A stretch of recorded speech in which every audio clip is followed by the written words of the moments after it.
का लाल है, तू मिट्टी का लाल है, कोई कंकर या धूल नहीं। तू मिट्टी का लाल है, कोई कंकर या धूल नहीं। तू समय पलट के रख देगा, इतिहास रचेगा भूल नहीं। इतिहास रचेगा भूल नहीं। तो आज का वीडियो में हम लोग क्लास 12 का विद्युत आवेश और उनका क्षेत्रफल, जो कि एग्जाम में कम से कम 11 से 20 नंबर का पूछता है, इसको बाबू लाइन लाइन हम लोग इसको देखेंगे, ठीक है। और आपको एक ही वीडियो के अंदर आप लोगों का विद्युत आवेश और उनका क्षेत्रफल पूरा कंप्लीट हो जाएगा। तो आइए स्टार्ट करते हैं। देखिए बाबू, स्थिर विद्युत की, स्थिर विद्युत की, स्थिर विद्युत क्या किसे कहते हैं? तो स्थिर मतलब क्या होता है बाबू? रुकी, रुकी। विद्युत की यानी क्या होता है? आवेश। यानी अगर कोई आवेश रुका है, यानी अगर कोई आवेश रुका है, यानी रुकी हुई आवेश को क्या बोलते हैं? स्थिर विद्युत कहते हैं। रुकी हुई आवेश को स्थिर विद्युत कहते हैं। चलिए फिर इसके बाद विद्युत आवेश, विद्युत आवेश के बारे में जानेंगे।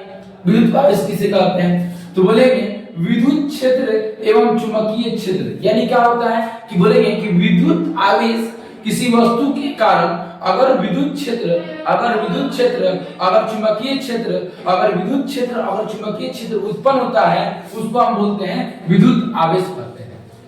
अगर कोई वस्तु के कारण विद्युत क्षेत्र और चुंबकीय क्षेत्र दोनों उत्पन्न होता है, उसको हम लोग क्या बोलते हैं? विद्युत आवेश कहते हैं, ठीक। अब इसके आगे देखिए, विद्युत आवेश दो प्रकार का होता है। विद्युत आवेश कितने प्रकार का होता है? वो दो प्रकार का होता है, ध्यान समझिएगा। एक होता है धन आवेश, एक होता है ऋण आवेश। अब धन आवेश किसे कहते हैं? तो देखिए, जिसमें इलेक्ट्रॉन कम, अगर जिसमें इलेक्ट्रॉन कम होगा, ज्यादा का बात नहीं कर रहा है, जिसके अंदर शॉर्ट में लिखे हैं, समझिए, नहीं समझ में आया कमेंट कीजिएगा। जिसके अंदर इलेक्ट्रॉन कम होगा उसको धन बोलेंगे, और जिसके अंदर इलेक्ट्रॉन ज्यादा होगा उसको ऋण बोलेंगे। कोई दिक्कत नहीं होगा। अब देखिए, पहला पॉइंट समझ में आ गया। दूसरा, धन आवेश को हम क्या बोलते हैं? प्रोटॉन बोलते हैं, प्रोटॉन। तो उसको हम कैसे दिखाते हैं? पी से। अगर प्रोटॉन हम इंग्लिश में लिखते हैं तो पहला क्या आता है? पी आता है, और हिंदी में प्रो आता है, पो आता है। तो बोलेंगे क्या कि पी से लिखते हैं। धन आवेश को किस में लिखते हैं? पी से। और ऋण आवेश को किस में लिखते हैं? ई से, यानी इलेक्ट्रॉन। धन आवेश क्या होता है? अगतिशील होता है। अगतिशील यानी क्या? गति नहीं करता है, गति नहीं करता है, कम करता है, ठीक है। जबकि ऋण आवेश क्या होता है? गतिशील होता है। क्या होता है? गतिशील होता है, गति करता है, ठीक। आपको बताएंगे एग्जाम में भी कैसे क्वेश्चन आता है, ठीक है। देखिए, और जो धन आवेश होता है उस पर इलेक्ट्रॉन कितना होता है? प्लस 1.6 गुने 10 के पावर माइनस 19 कूलम, प्लस 1.6 गुने 10 के पावर माइनस 19 कूलम। और जो प्रोटॉन होता है, प्रोटॉन पर प्लस 1.6 गुने 10 के पावर माइनस 19 कूलम होता है, और इलेक्ट्रॉन पर जो होता है माइनस 1.6 गुने 10 के पावर माइनस 19 कूलम होता है, ठीक है। फिर समझिए, जो धन आवेश होता है उसका द्रव्यमान जो होता है, द्रव्यमान, तो देखिए कूलम लास्ट में दिया है, समझ लीजिए इलेक्ट्रॉन का पूछा है कितना इलेक्ट्रॉन होता है। अगर लास्ट में केजी दिया है तो समझ लीजिएगा कि द्रव्यमान की बात कर रहा है। तो बताइए 1.67 गुने 10 के पावर माइनस 27 केजी किसका होता है? तो बोलेंगे हम लोग धन आवेश का होता है, इसका द्रव्यमान। बोलेंगे ऋण आवेश का द्रव्यमान कितना होता है? तो बोलेंगे 9.1 गुने 10 के पावर माइनस 31 केजी, जो कि ऋण आवेश का द्रव्यमान होता है, जिसको लास्ट में कहा है केजी है, तो समझ जाएंगे कि इसके बात कर रहा है, द्रव्यमान का बात कर रहा है, और लास्ट में कूलम है तो समझ जाएंगे आवेश का बात कर रहा है। यहां तक आप लोगों को समझ में आ गया होगा, ठीक है। अब आपसे एग्जाम में क्या पूछेगा कि रुकी हुई आवेश को क्या कहते हैं? रुकी हुई आवेश को क्या कहते हैं? क्या कहेगा? स्थिर विद्युत कहते हैं, स्थिर विद्युत कहते हैं, ठीक है। विद्युत आवेश दो प्रकार का होता है, 2 3 4, क्या बोलिएगा? इस सर जी बताया 2 होता है, एक धन आवेश, ऋण आवेश। अगर इलेक्ट्रॉन का मान कम है तो उसको क्या कहते हैं? धन कहते हैं कि ऋण कहते हैं? तो कहिएगा धन कहते हैं, क्योंकि इलेक्ट्रॉन का मान कम रहेगा। धन पर बोलेंगे, धन पर क्या होता है? प्रोटॉन होता है, न्यूट्रॉन होता है, इलेक्ट्रॉन होता है, तो कहिएगा प्रोटॉन होता है, ठीक। इस तरह करना। अगतिशील कौन होता है? Electron, proton, neutron. अगतिशील कौन होता है? इलेक्ट्रॉन, प्रोटॉन, दोनों इनमें से कोई नहीं। क्या कहेगा? अगतिशील जो होता है वो होता है प्रोटॉन होता है। इस तरह करके 1.6 गुने 10 के पावर माइनस 19 कूलम माइनस 1.6 गुने 10 के पावर माइनस 19 कूलम किसका होता है? इलेक्ट्रॉन का, प्रोटॉन का, न्यूट्रॉन का, दोनों का। तो बोलेगा जो एक बोलेंगे कि माइनस 1.6 गुने 10 के पावर 19 कूलम, जो कि हम का ऋण आवेश का होता है। किसका होता है? ऋण आवेश, ठीक है, इलेक्ट्रॉन का होता है। कोई दिक्कत? तो यहां तक आप लोग समझ में आ गया होगा, ठीक है। अब चलिए इसके आगे चलते हैं, ठीक है। तो क्वेश्चन किस तरह को पूछेगा वो भी बता दिए, यहाँ पर शॉर्ट में बता रहे हैं आप लोग, ठीक है। आवेश का एसआई मात्रक क्या होता है? कूलम होता है। आवेश का एसआई मात्रक क्या होता है? वो कूलम होता है। एमके यानी मीटर, एम मतलब मीटर, के मतलब केजी और सेकंड। मीटर केजी सेकंड में एसआई मतलब क्या होता है? एम्पियर। एम्पियर का पहला क्या आता है? ए आता है, इसीलिए एम्पियर लिखे, ठीक है। आवेश का बड़ा मात्रक क्या होता है? फैराडे होता है। आवेश बराबर क्या होता है? धारा गुने समय। धारा गुने समय, इसको हम लिख सकते हैं धारा गुने समय, यानी आवेश बराबर धारा गुने समय। याद रखिएगा, 3-4 बार बोल दीजिएगा, आवेश बराबर धारा गुने समय, आवेश बराबर धारा गुने समय। विमा क्या होता है? तो धारा यानी का आई, समय यानी का टी, तो आई टी। मूल आवेश किसे कहते हैं बाबू? तो बोलेंगे आवेश का न्यूनतम मात्रा। आवेश का कम से कम जो मात्रा रहता है ना, उसी को मूल आवेश कहते हैं। मूल आवेश किसे कहते हैं? बोलेंगे आवेश का कम मात्रा जो होगा उसको मूल आवेश कहेंगे, ठीक है। वस्तु का आवेशित करने की कब विधि होता है? एग्जाम में पूछेगा। तो वस्तु को आवेशित करने की 3 विधि होता है, एगो घर्षण द्वारा, एगो चालन द्वारा, एगो प्रेरण द्वारा। अब घर्षण द्वारा क्या होता है इसको समझाते हैं। देखिए, जब दो वस्तु को आपस में रगड़ते हैं, इस तरह रगड़ते हैं जब, तो क्या होता है? एक वस्तु से, देखिए मान लीजिए 2 वस्तु, एक ये है एक ये है, और दोनों को आपस में रगड़ेंगे तो एक वस्तु से इलेक्ट्रॉन निकलकर दूसरे वस्तु पर आ जाता है। यानी एक वस्तु से इलेक्ट्रॉन निकलकर दूसरे वस्तु पर आ जाता है, इसी को क्या कहते हैं? कि घर्षण द्वारा चालन, ठीक है। अब देखिए, इलेक्ट्रॉन निकलेगा, अगर जिससे इलेक्ट्रॉन निकलेगा, मान लीजिए 2 चीज को रगड़ रहे हैं, जिससे इलेक्ट्रॉन निकलेगा वो क्या हो जाएगा? वो प्लस, और जिस पर जाएगा वो क्या हो जाएगा? माइनस। समझ में आ रहा है? क्लास 10 के लिए भी है, आप लोग ध्यान समझिएगा। चालन द्वारा आवेशन क्या होता है? आवेशित अनावेशित संपर्क में लाने पर आवेश का वितरण, यानी एक वस्तु आवेशित होगा और दूसरा वस्तु अनावेशित होगा। एक वस्तु आवेशित होगा और दूसरा वस्तु अनावेशित होगा, और दोनों को क्या करना है? संपर्क में लाना है। और दोनों को जब संपर्क में लाते हैं तो आवेश का वितरण होता है, आवेश बढ़ता है, इसी को क्या कहते हैं? चालन द्वारा आवेशन, ठीक है। समझ आ गया होगा। अब देखिए, प्रेरण द्वारा आवेशन, आवेशित और अनावेशित, स्पष्ट नहीं और विपरीत आवेश। हम शॉर्ट में लिखे हैं, समझिए। यानी देखिए, एक वस्तु आवेशित होगा, एक होगा अनावेशित, और उसको स्पष्ट नहीं करना है, यानी दूर पर रखना है। दूर पर रखने पर क्या होता है ना, कि विपरीत आवेश उत्पन्न होता है, एगो पर प्लस एगो पर माइनस, ठीक है। समझ में आ रहा है? तो घर्षण द्वारा आवेशन, चालन द्वारा आवेशन और प्रेरण द्वारा आवेशन, ये तीनों आप लोग क्लियर कर दिए, ठीक है। ये पूरा कॉन्सेप्ट याद रखिएगा कि बोलेगा कि वस्तु को आवेशित करने की कौन विधि होता है? 3, 4, 5, 9, तो क्या कहेगा? 3 होता है। बोलिए, घर्षण द्वारा आवेशन में क्या होता है? एक वस्तु से इलेक्ट्रॉन निकलकर दूसरे वस्तु पर जाता है, जिससे इलेक्ट्रॉन निकलता है उस पर क्या होता है? तो कह दीजिएगा प्लस, जिस पर जाता है उस पर क्या? माइनस। इसको बोल दीजिएगा कि जब चालन द्वारा आवेशन होता है तो एक वस्तु आवेशित, एक वस्तु अनावेशित, दोनों को संपर्क में लाते हैं। संपर्क में लाने पर क्या होता है? आवेश बढ़ता है, और आवेश क्या होता है? एक समान रूप से बढ़ता है, और उसी का बोलेंगे कि चालन द्वारा आवेशन। प्रेरण द्वारा आवेशन क्या होता है? एक वस्तु आवेशित, एक वस्तु अनावेशित, और दोनों को क्या करते हैं? संपर्क में नहीं लाना है, संपर्क में नहीं लाना है, और नहीं लाने के कारण क्या होता है? कि दोनों पर क्या होता है? विपरीत प्रकृति का आवेश उत्पन्न हो जाता है। चलिए, अब इतना तक समझ में आ गया होगा आप लोगों को। अब ऊपर चलिए, विद्युत आवेश के मूल गुण। विद्युत आवेश के मूल गुण क्या है?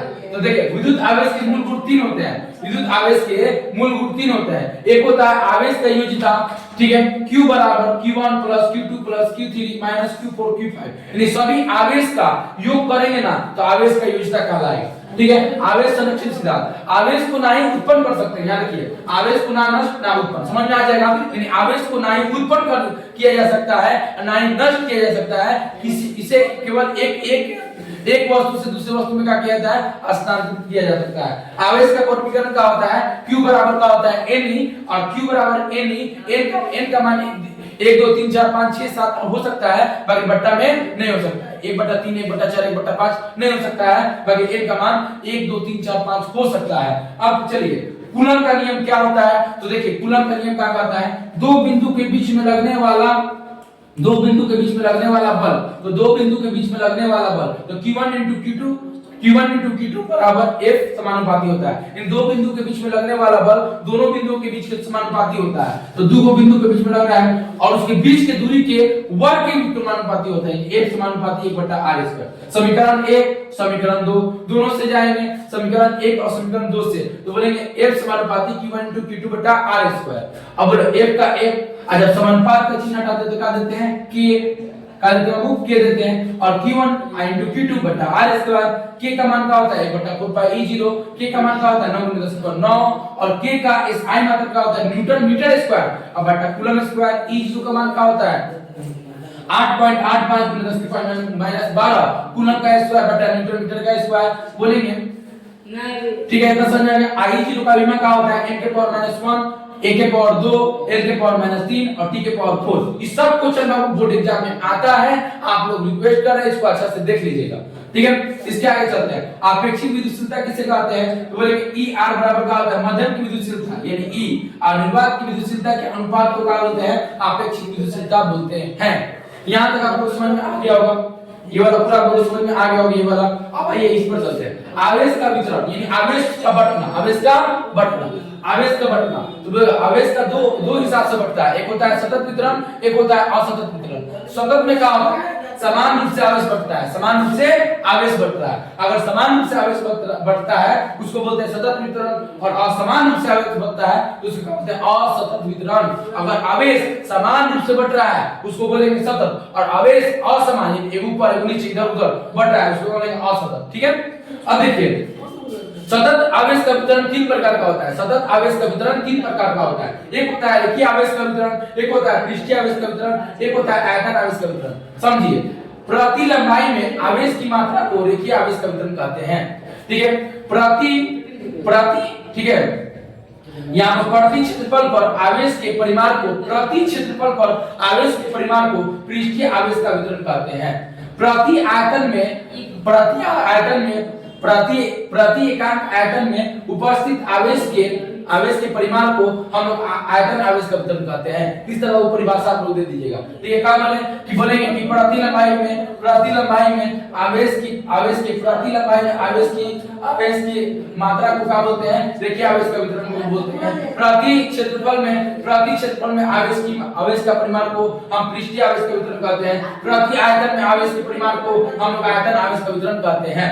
यहाँ बोल दिए हैं, इसको क्या बोलेंगे लैम्डा बोलेंगे, इसको क्या बोलेंगे सिग्मा बोलेंगे, इसको क्या बोलेंगे रो बोलेंगे। तो देखिए लैम्डा या इसका बोलेंगे लैम्डा, तो लैम्डा बराबर q बटा l। ठीक है, फिर क्या बोलेंगे सिग्मा बराबर q बटा a और फिर बोलेंगे इसको क्या बोलेंगे रो बराबर q बटा v। अब समझिएगा मात्रा, तो ये आवेश को किससे मापते हैं कूलम में, तो कूलम l यानी का लंबाई तो मीटर। बोलिए इसका मात्रा कूलम, आवेश को कूलम, a यानी का क्षेत्रफल, क्षेत्रफल में क्या होता है लंबाई गुने चौड़ाई तो मीटर स्क्वायर। लंबाई का मीटर और चौड़ाई का मीटर और मीटर का स्क्वायर। फिर बोले का कि q बटा v, तो बोले कूलम बटा मीटर के पावर में कितना 3। तो बोले लंबाई चौड़ाई ऊंचाई तो तीनों को करेंगे तो 1 मीटर 2 मीटर 3 मीटर, तीनों का मीटर होगा, लंबाई का मीटर चौड़ाई का मीटर ऊंचाई का मीटर तीनों को करेंगे तो मीटर की पावर कितना 3। तो आयतन में क्या होगा मात्रा कूलम बटा मीटर की पावर 3। इसका विमा क्या होगा कूलम का 80 बटा l, इसका क्या बोले कूलम का 80 बटा l की पावर 3 और 80 बटा l की पावर 3। इस तरह करके क्या करेंगे l के पावर 2 है। ठीक है, इस तरह करेंगे का इसका SI मात्रा और आपको फार्मूला और इसका विमा आपसे पूछ लेता है। अब चलिए हम इसके आगे चलते हैं। विद्युत क्षेत्र क्या होता है तो बोलेंगे E बराबर a बटा q होता है, कौन राशि है सदिश राशि है। विमा क्या होता है ml के पावर -3 a के पावर -1। बिंदु आवेश के कारण क्या होता है E बराबर 1/4πe0 और q1 into q2 बटा r²। अगर परिभाषा पूछेगा तो कहेगा प्रति एकांक आवेश पर लगने वाला बल को हम विद्युत क्षेत्र कहते हैं। प्रति एकांक आवेश पर लगने वाला बल को विद्युत क्षेत्र कहते हैं। विद्युत द्विध्रुव का फॉर्मूला क्या होता है P बराबर Q गुने 2L होता है, यानी कि बोलेंगे कि एक आवेश का परिमाण और उनके बीच के दूरी को हम क्या बोलते हैं द्विध्रुव आघूर्ण कहते हैं।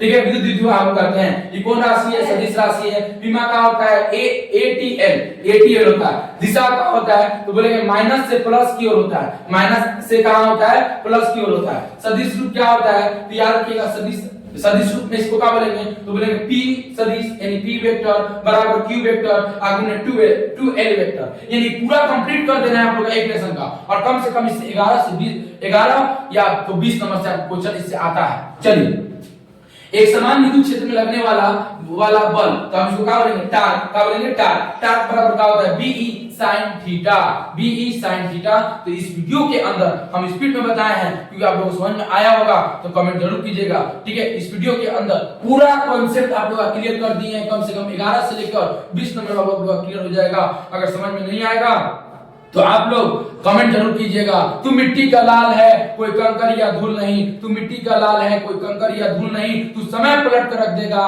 इतिहास रचेगा भूल नहीं, इतिहास रचेगा भूल नहीं। ठीक है, आज के लिए बस इतना ही।